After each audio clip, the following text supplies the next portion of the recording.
Good morning, everybody. Welcome to Sober School, where you can always find experience, strength, and hope. My name is Drew. I'm an alcoholic. We want to welcome you to this platform here today, regardless of what your addiction may be. You are absolutely welcome here. We support your pathway, all pathways of recovery. And whichever pathway it is that you choose, we are here to help, and we definitely want to make sure that it works for you. If you're watching us through our Recovery Classroom Facebook group page, our private group, we encourage you to share your own experience, strength, and hope, and your own words of wisdom. You never know who needs to hear what it is you might have to say, and it could just change someone's life, including your own. And speaking of that, I had this card made up a couple weeks ago, and it just says Recovery Classroom. Sober School Recovery Classroom has our Facebook handle, has our YouTube channel, Instagram, etc., etc. And so I was in the gym a couple days ago, and anyone who knows me knows I love to run. I was in the gym, I was running on the treadmill, and I just left a couple of these cards on the treadmill. I went downstairs, lifted some weights, left a couple of these cards on the weight machines. Went to the tanning bed at the gym and left a card in the tanning bed. And I remember thinking, there's a trash can right below that shelf where I left it. I remember thinking, well, you know, this card will, of course, end up in the trash. Not a big deal. It's a card. Okay, but somebody might need it. Well, lo and behold, yesterday morning, Eric sent me a link to a Facebook page. He said, check this out. And I looked, and there's a picture of this card. And I was like, that's funny. We had cards made up looked just like that. Took a second for that alcoholic mind of mine, right? And so I started reading the caption, and lo and behold, there was somebody came in and found this card. More importantly, there's somebody came in, found the card, and needed it at that moment. And so through a series of events last night, I was able to connect with the young lady who found this card on the phone. We were able to talk on the phone after the crosstalk meeting last night. And she shared with me, she was having a very emotional day, the day that she found this card. She was having a very emotional day.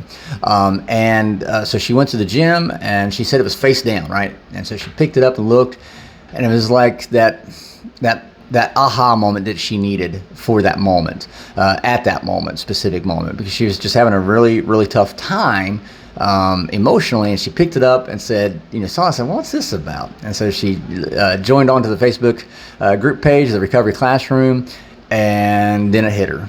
And, so the odds, what are the odds of somebody picking up that card whenever they needed it? And that's kind of what I wanted to share. We never know the battles and the challenges that people are facing and struggling with on a day-to-day basis. And we never know, just a simple word that we share with somebody can have major impact on their day. Just like her, she was having a really emotional day that day, but yet she picked up the card by chance. She didn't know what it was. She picked up the card by chance, logged on, and said, holy crap, this is getting me fired up. And it took her back, and it just gave her encouragement. And so I want to kind of stress that today too, or reiterate the fact that, again, we never know who needs to hear what it is we have to say. And that's why words are important. Actions are important. Don't get me wrong. I'm just as busy as the next person, right? My day gets convoluted with this to do and that to do, and et cetera, et cetera. But people are always facing challenges and battles that we know nothing about. And sometimes a simple word, hey, how are you? Sometimes a simple nod and a smile can have long-lasting effects for that person. Sometimes just leaving a card, or just you could write something on it if you want. Sometimes just leaving a card can have huge impacts on people's lives. And of course, after all, isn't that what we're supposed to be doing, being a maximum service to our fellow? Isn't that why we go to meetings? And speaking of meetings, again, the crosstalk meeting was incredible last night. Eric and Andy told me we started with one topic, and I think they said we covered 8 or 9 different topics that were put in the basket, which is incredible. So I just absolutely, it's just a fun meeting. I mean, it's just a fun meeting. It's a different format. It's a meeting like that you're not used to. We spent 5 minutes of reading. The floor was open at 7:06, and we took off, and it was just nonstop. So, but that's something else I want to talk about too.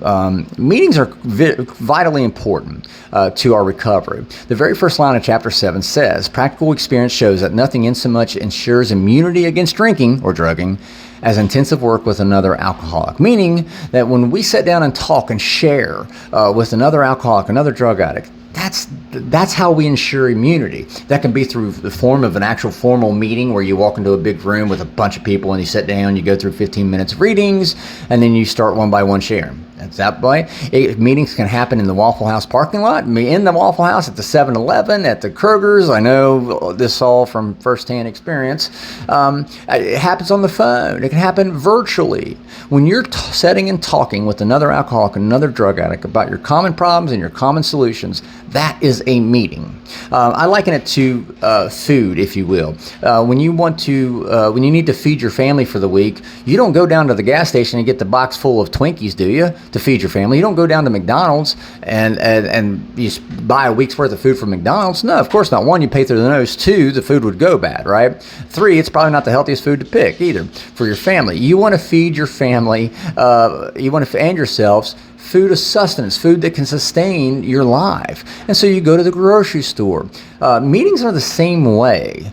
Meetings give us our spiritual sustenance, working with another drug addict, talking with another alcoholic.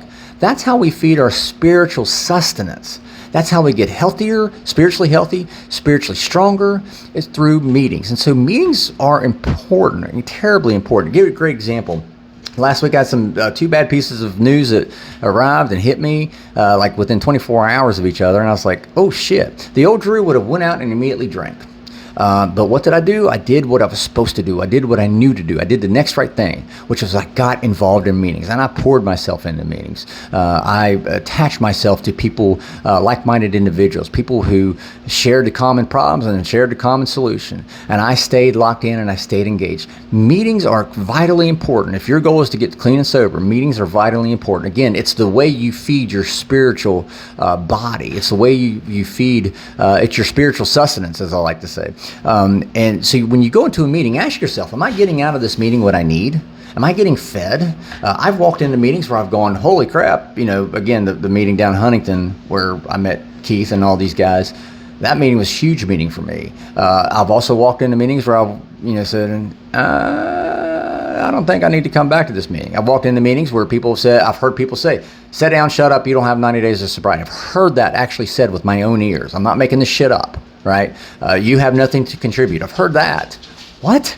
I've been in meetings where people just act and talk like they're crazy, and so every meeting I go into, I always walk out with something. Now, what that something is can be from, I need to get back to this meeting. I love this meeting. I had fun. I got something out of it, and I've come out of meetings going, I don't want to come back to this meeting. I've always gotten something out of it. But just like we have multiple food options in the grocery store to pick out what food we want, we have multiple meetings. There are a plethora of meetings online. Again, it's just, there's been numerous times where I've called the guys up and said, hey, let's meet at the Waffle House. Okay, you have multiple food options in the grocery store. You have multiple food options, spiritual food options available to you through meetings, in person or online. Matter of fact, online meetings, I have a feeling that it's coming. So I have a feeling we're going to start having some online meetings. So I want to encourage you today, in order to stay clean and sober, to get clean and sober and stay clean and sober, you have to stay connected. You have to keep feeding your spiritual mind. You have to provide yourself that spiritual sustenance. And you do that through working with intensive work with other alcoholics. And something Josh brought up last night, it's a good point. There have been times I've said, I really don't feel like going to this meeting. Oh man, I'm just tired. I got too much stuff to do, blah, blah, blah. But yet I still nonetheless went ahead and got up and went anyway. And those were the meetings I needed. Sometimes you may not feel like going to the meeting. The meeting you didn't really want to go to, that may be the very meeting you need. So I encourage you, stay connected. And again, when I say meetings, I don't mean just the formal meetings. Any type of meeting where you're sitting and talking with another alcoholic or drug addict. That can be a meeting too. So with that being said, I'll let you guys go. Hope you guys have an absolute kick-ass Saturday. We got the Crosstalk Crash Course Q&A coming up this morning here at, I got to get out the door. So I want to thank you guys for letting me come in and share 5 to 10 minutes of your day with you. You guys, setting and talk with you guys every morning. This keeps me sober, and I could not be more appreciative. So thank you. I know my family appreciates it too. If there's a topic you'd like to have discussed, feel free to drop it in the Recovery Classroom Facebook group page. We'll take a look at it, see what we can do. Next week, we'll be starting to talk about decision making. It's going to be good stuff. So I'll let you guys go. Hope you guys have a kick-ass Saturday. Remember, guys, you can't get drunk if you don't take that first drink.